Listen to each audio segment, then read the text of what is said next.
உலகம் முழுவதுமாக இருக்கிற சராசரி மனுஷர்களை காட்டிலும் கொஞ்சம் குறைபாடோடு பிறந்தவர்களும் குறைபாடு அடைந்தவர்களுமான மாற்றுத்திறனாளிகளை நினைவு கூறும்படியாகவும் அவர்கள் நினைவுகளை அவர்கள் செயல்களை போற்றும்படியாகவும் கொண்டாடப்படுகிற நினைவு கூறப்படுகிற நாள் தான் மாற்றுத்திறனாளிகள் தினம்.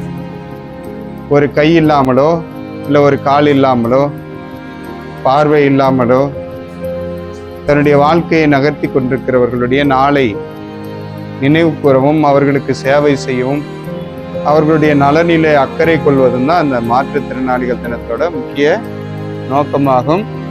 நம்முடைய குழந்தைகளும் நல்லா இருக்கிறவங்களும் உடல் ஊனமுற்றவர்களுக்கு மாற்றுத்திறனாளிகளுக்கு சேவை செய்வதற்காக அவர்களுக்கு பணிவிடை செய்வதற்காக தான் நம்ம இந்த இல்லத்தை செயல்படுத்தி கொண்டிருக்கிறோம்.